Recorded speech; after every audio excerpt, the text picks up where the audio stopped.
Okay, let's talk about oxygen and carbon dioxide transport. The learning objectives for today. We're going to write the equation of the blood oxygen content and explain the significance of each component. Then we'll describe the three mechanisms by which erythrocytes, I think that's fancy for red blood cells, transport CO2. Then we'll use the Haldane Effect to describe how increased PO2 allows for increased removal of CO2 in the lungs, and how the Bohr Effect, how increased PCO2 allows for increased delivery of oxygen to the tissue. Finally, we'll talk about the role of myoglobin. Okay, oxygen delivery. This is what CRNR is all about. Oxygen delivery. Oxygen content times cardiac output equals oxygen delivery. And we have spent a lot of time talking about cardiac output already. Remember, cardiac output is heart rate times stroke volume, and stroke volume is determined by three factors: preload, afterload, and contractility. But what about oxygen content? We haven't really focused on that at all. Now, oxygen comes in two forms in the body. It comes bound to hemoglobin, and that is used for transport.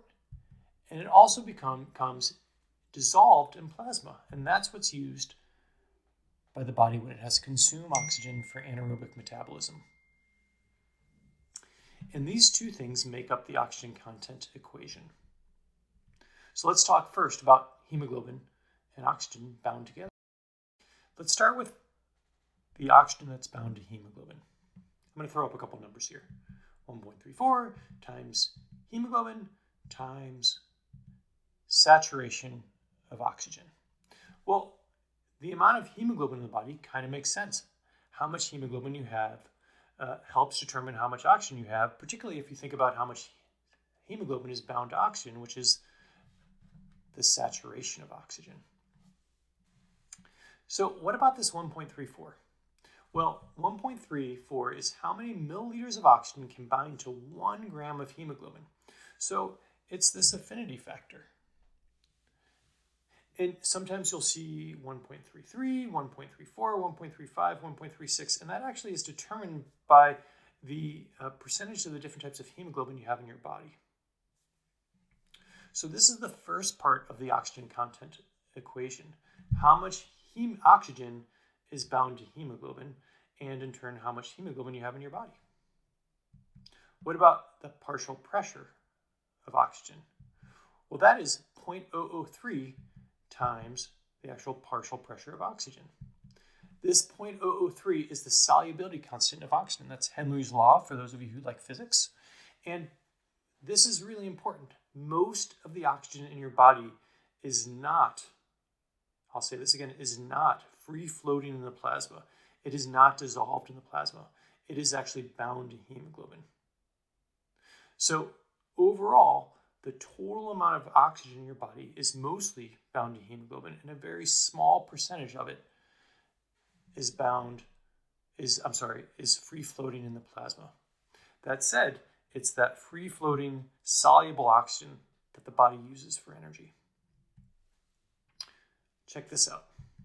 So 40 times more O2 is bound to hemoglobin than what is dissolved in the plasma.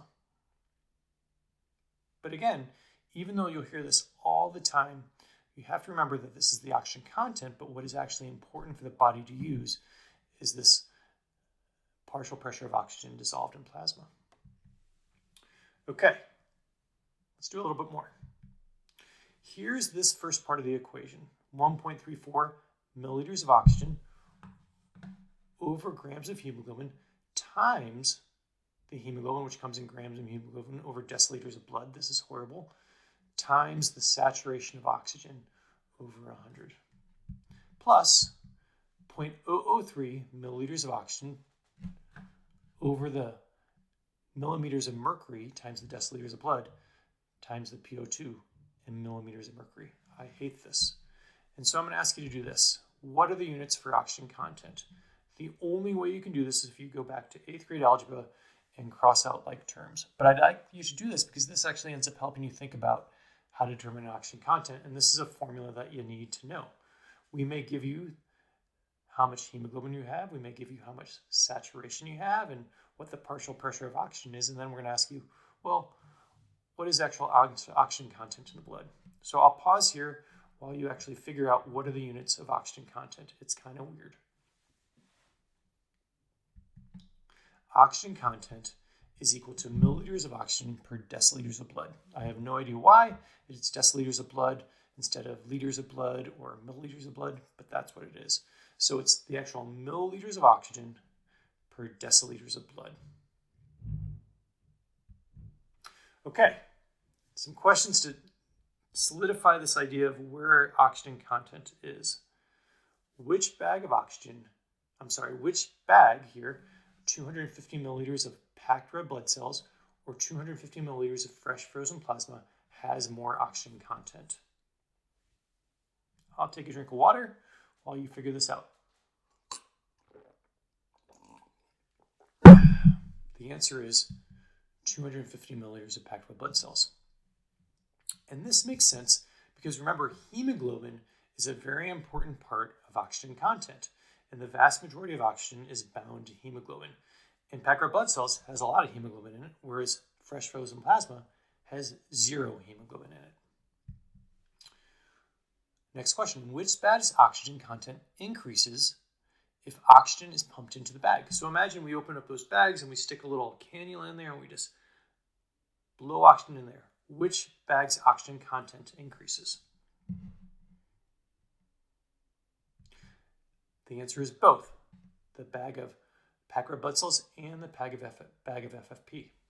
And the reason why is because not only does the partial pressure of oxygen increase in both bags, which would then increase the oxygen content. So you can imagine that FFP, even though it has no hemoglobin in it, does have some oxygen in it, and even more so if I were to pump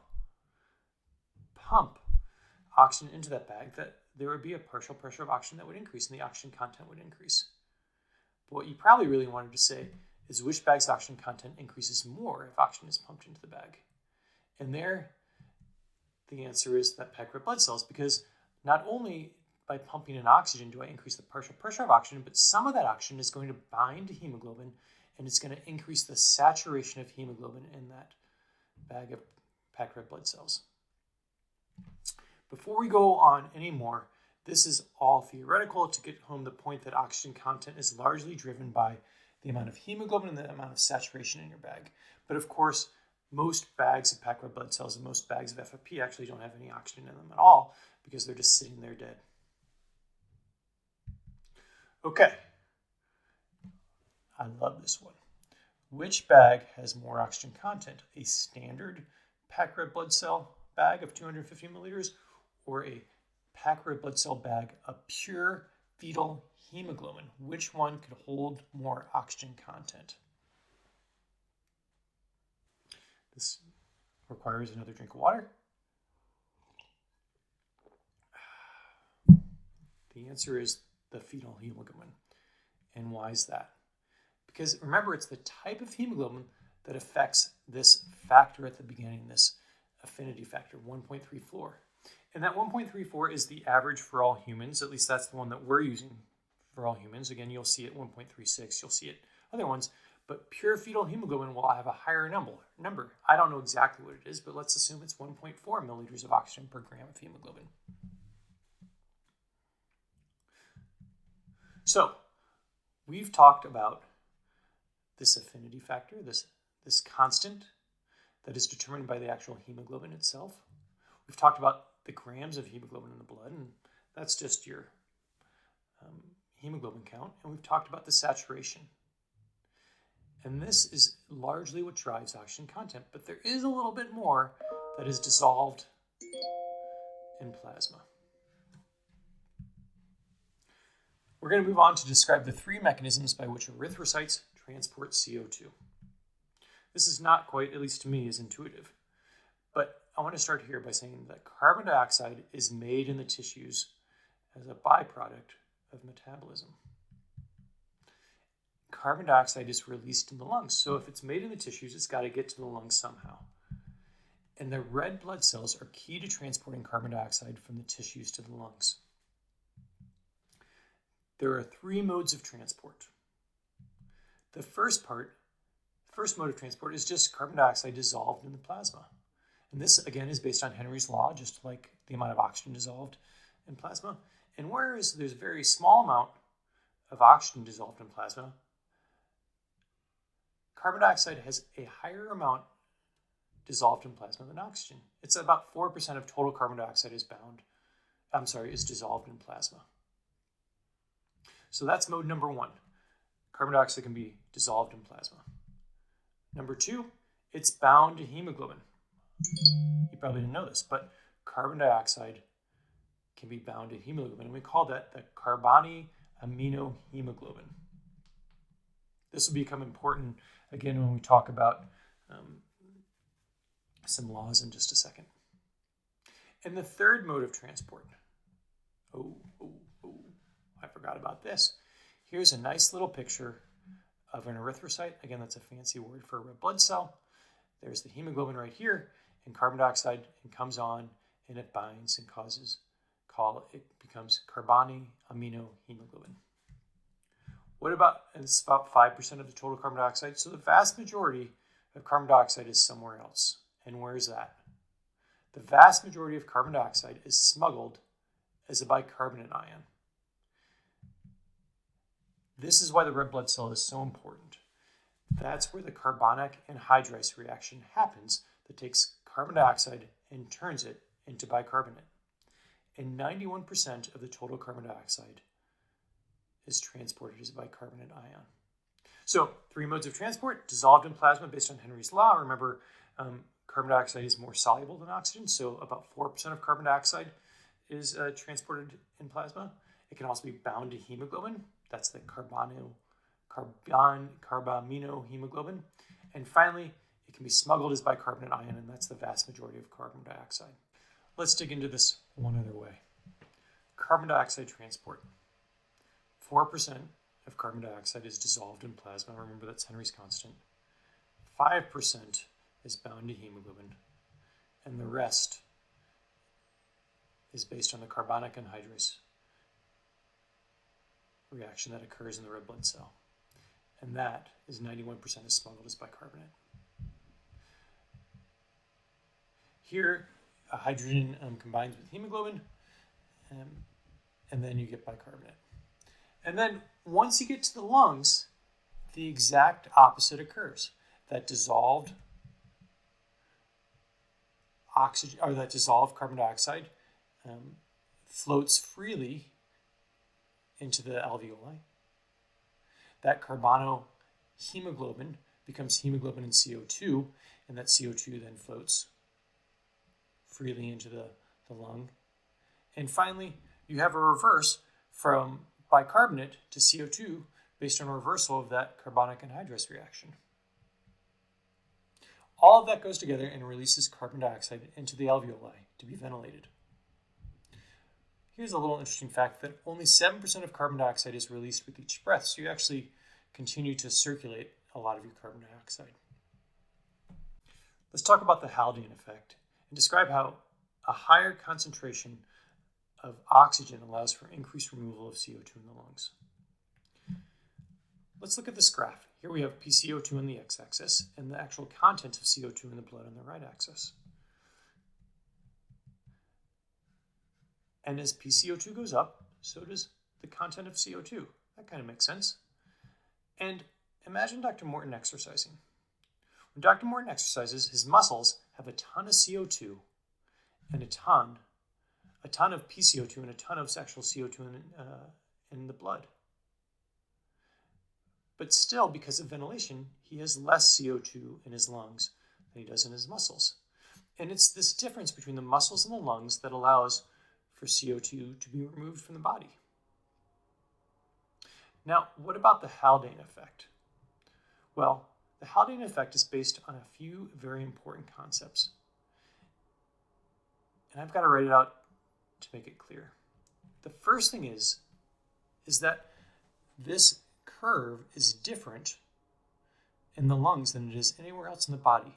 And that's because when O2 is around, when oxygen is high, CO2 has less affinity for hemoglobin, and also oxygen pushes the carbonic anhydrase reaction to CO2 and water.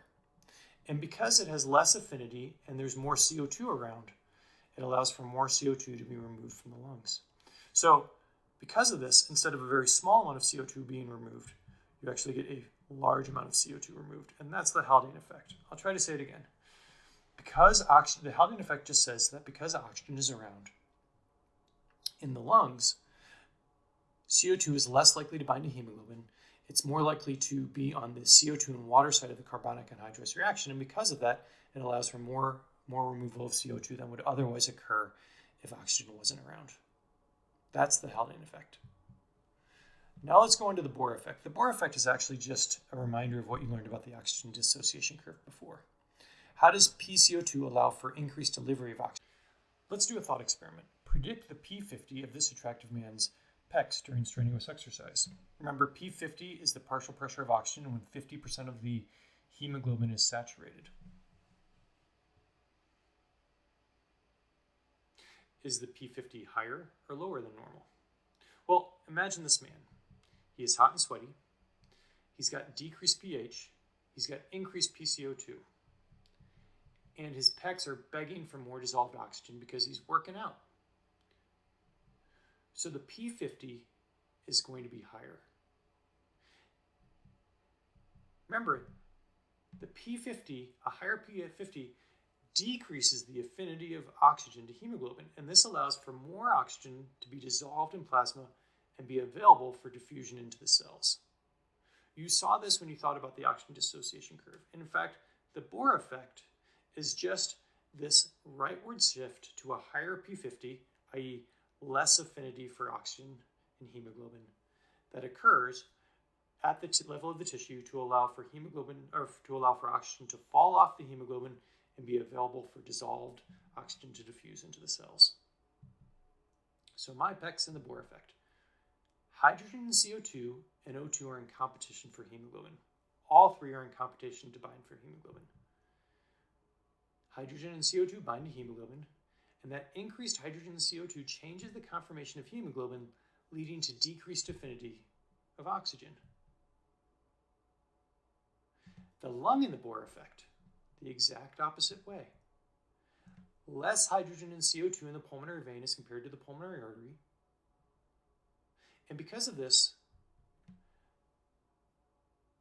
decreased hydrogen and CO2 leads to a change in conformation of the hemoglobin, leading to increased affinity of hemoglobin, or increased affinity of oxygen as well. More oxygen is bound to hemoglobin, and you want that in the lungs because you want the oxygen to bind to the hemoglobin and then be transported.